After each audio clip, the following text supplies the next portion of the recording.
Welcome to the Daily Blade. The Word of God is described as the sword of the Spirit, the primary spiritual weapon in the Christian's armor against the forces of evil.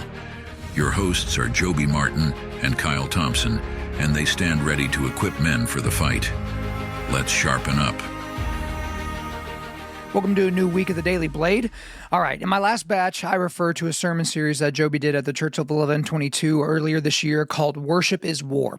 So in the series, he looked at the scriptural truths that could be found in the lyrics of some of the most famous hymns of all time. And so it's very similar to what we did on the Daily Blade week 32 in early August of this year. So that's episodes 154 through 158. But I talked about how when most people in modernity think of quote-unquote worship music, what they're actually thinking about is what's called contemporary Christian music, which is just a specific genre of music that you would expect to hear on any generic Christian radio station. So just think Christian Top 40 or what would be played by some band at some megachurch, right? So that's what you would expect to hear. Now, if you like that genre of music, then it works out great for you. But if you hear that kind of music and it just doesn't agree with your kind of artistic palette, I guess you could say, then it puts you in a weird spot, again, because that's what most people consider to be worship music. Now, as opposed to just pointing at guys and saying that there's something wrong with them if they don't like it or want to sing that kind of music, I want to help you guys out. So what I did in that batch a week ago or so of episodes was an attempt to broaden your definition of worship music to include a bunch of different genres of music that would not typically get lumped into that category. And that was really helpful. I heard from you guys. It was really helpful to many of you. So I decided to do another run of episodes this week with songs from different genres where we look at the biblical themes and truths from the lyrics. Today we're doing a song called On My Knees from the 2024 album Made by These Moments by one of my favorite bands that I've picked up in the last few years. And that's the country gospel band Red Clay Strays. Now, this band has exploded in popularity in the last couple of years, and many of their songs have explicit references to God, Jesus, the Bible.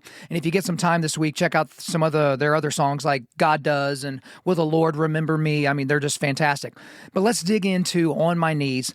So right from the jump, if you can listen to this song without boogieing, then something might be broken in your soul, okay? I mean, this is a very danceable song, even if you're not a big dancer.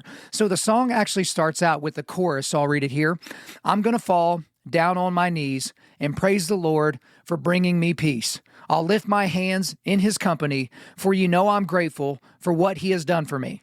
And guys, you're not in the studio while I'm recording this, but I did kind of like start, tapping my foot there at the very beginning. But right from the beginning of the song, I'm going to fall down on my knees. So this made me think of Psalm 95, which the ESV titles the section, Let Us Sing Songs of Praise. So Psalm 95 verses 6 and 7 say this, "O come, let us worship and bow down. Let us kneel before the Lord our Maker, for he is our God, and we are the people of his pasture and the sheep of his hand." So the posture of our worship is actually a big deal. And, what does kneeling symbolize? So it symbolizes reverence, it symbolizes submission, it symbolizes humility, and we would do well to bring that posture to our worship, right? And now from verse 2 of On My Knees, we have this. Been barely making ends meet, and I'm hardly scraping by. Bills stacked on the table, been messing with my mind. I'm fighting worldly pleasure like I never had before. There's only one thing I can think to do, because I can't take no more. Now, I mean, some of you guys can taste those words, right? I mean, some of us have been there, right? I've been down to my last $75 as an adult, so I can feel that, right? But we can take heart that our burdens can actually be transferred to the Lord. So Psalm 95:22, cast your burden on the Lord and he will sustain you. He will never permit the righteous to be moved. In Philippians 4:6, we see this, do not be anxious about anything, but in everything by prayer and supplication with thanksgiving, let your request be made known to God.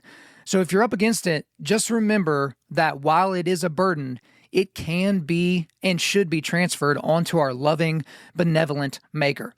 Now, the end of the chorus, for you know I'm grateful for what he has done for me. So there is gratitude for what God did for us, which begs the question, what precisely did he do for us? God provided his only son, Jesus, part of the Godhead, as a propitiation, which is a payment that satisfies for the sin debt that we owe him. And what works must we do in order to attain that gift? Nothing. There are no works. Ephesians 2, verses 8 and 9, for by grace you have been saved through faith, And this is not your doing. It is the gift of God, not a result of work, so that no one may boast.